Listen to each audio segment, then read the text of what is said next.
Ashabul Kahfi. 7 pemuda yang tertidur di dalam gua selama 309 tahun lamanya. Dahulu kala, hidup seorang raja zalim dan musyrik yang memaksa seluruh rakyat untuk menyembah berhala. Dan orang-orang yang menolaknya akan disiksa dan dibunuh oleh raja tersebut. Di tengah-tengah kemusyrikan dan kezaliman tersebut, masih terdapat segelintir orang yang tetap beriman kepada Allah. Di antara mereka adalah Ashabul Kahfi. 7 pemuda yang tetap beriman dan senantiasa berbuat kebaikan.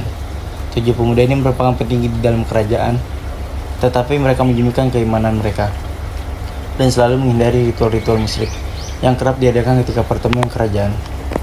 Suatu hari, karena sudah tidak tahan dengan kezaliman sang raja, mereka pun akhirnya berani menentang raja secara terang-terangan. Dengan lantang mereka mengatakan bahwa hanya Allah lah Tuhan mereka dan bukan berhala-berhala yang selama ini disembah oleh kerajaan. Raja pun tentu marah dengan hal tersebut, tetapi karena mereka semua menduduki posisi yang penting di dalam kerajaan, raja tidak langsung menangkap mereka.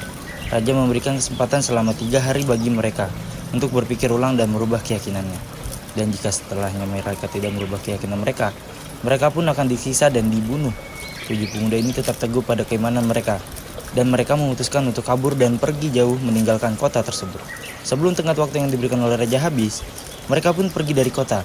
Di tengah-tengah perjalanan, mereka bertemu seekor anjing yang terus mengikuti mereka. Kemanapun mereka pergi, lalu perjalanan terus berlanjut, hingga mereka berhenti di sebuah gua.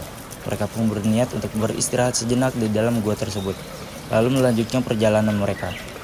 Akhirnya pemuda tersebut ini di dalam gua tersebut, anjing yang mengikuti mereka pun juga tidur di mulut gua dengan posisi membentangkan kedua kakinya seperti sedang berjaga, sehingga tidak ada orang ataupun hewan yang berani memasuki gua tersebut. Meski awalnya mereka berniat untuk tidur sebentar saja, tetapi atas izin Allah, mereka dijadikan tertidur selama 309 tahun dan tidak menua sedikit pun. Mereka semua tidak mengetahui bahwa zaman telah berganti beberapa generasi, lalu Allah pun membangunkan mereka dari tidurnya. Mereka semua merasa hanya seperti tidur sekitar sehari atau setengah hari saja. Setelah bangun dari tidurnya, mereka semua merasa lapar, sedangkan perbekalan mereka telah habis, sehingga diputuskanlah untuk mengirim salah satu dari mereka untuk kembali sementara dan membeli perbekalan di pasar. Sesampainya di pasar, pemuda ini terkejut dengan keadaan pasar tersebut. Seluruh bangunan telah berubah, dan orang-orang pun memakai pakaian yang berbeda. Dari saat terakhir kali ia pergi meninggalkan kota, ia pun kemudian membeli perbekalan dan membayarnya dengan uang perak yang ia miliki. Pedagang pun heran karena uang tersebut sudah kuno sekali dan tidak bisa digunakan di zaman itu. Dan karena tampak mencurigakan, pemuda ini pun dibawa ke hadapan raja yang saat itu juga sudah berganti kepemimpinan. Raja yang memimpin saat ini telah beriman kepada Allah dan berlaku adil.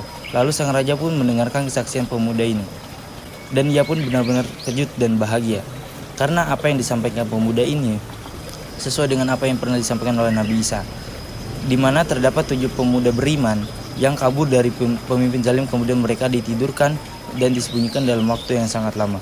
Dan suatu hari mereka akan dibangkitkan kembali. Raja juga menjelaskan bahwa mereka telah tertidur selama 309 tahun. Dan seluruh penduduk kota telah beriman kepada Allah. Lalu raja meminta kepada pemuda ini untuk menunjukkan di mana kawan-kawannya berada. Akhirnya pemuda ini membawa raja dan pasukannya ke gua tempat ia tidur. Tetapi pemuda ini meminta mereka untuk berada agak jauh dari gua karena ia khawatir kawan-kawannya akan mengira bahwa ia sedang ditangkap oleh raja zalim yang dulu. Ia pun masuk ke dalam gua dan segera memberitahukan kawan-kawannya tentang kondisi yang sebenarnya terjadi. Mereka semua pun takjub dengan kebesaran Allah yang terjadi.